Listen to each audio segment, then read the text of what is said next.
O presidente do Supremo Tribunal Federal, ministro Dias Toffoli, disse neste 20 de junho que, de acordo com a Constituição de 1988, não é mais possível às Forças Armadas agir como um poder moderador sobre os demais poderes da República.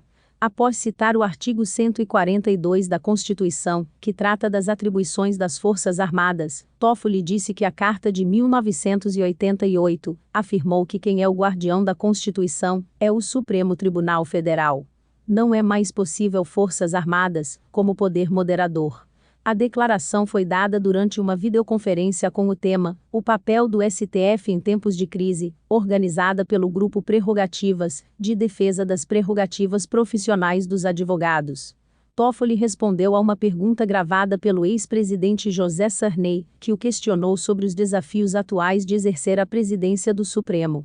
Toffoli fez uma longa exposição, citando diversos juristas e historiadores, na qual falou sobre diferentes papéis desempenhados pelas Forças Armadas ao longo da história do país, inclusive no que chamou de movimento de 1964, em referência ao período do regime militar. Esse foi o último momento em que elas foram chamadas a exercer tal poder moderador, frisou o ministro. O ministro destacou que, depois de os militares deixarem o poder, o pacto alcançado com a criação da Constituição de 1988 permite somente ao Supremo ser o último garantidor do novo equilíbrio de forças. Foi o pacto possível que foi feito, e o Supremo é o guardião desse pacto, ninguém mais, disse ele.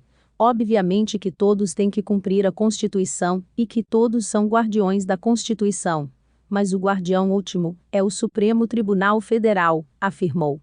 O ministro acrescentou: esse é o quadro que temos, e que, apesar de desagradar a muitos, cabe somente a ele, na condição de presidente da instituição, ser o interlocutor do Supremo Tribunal Federal nas suas relações político-institucionais.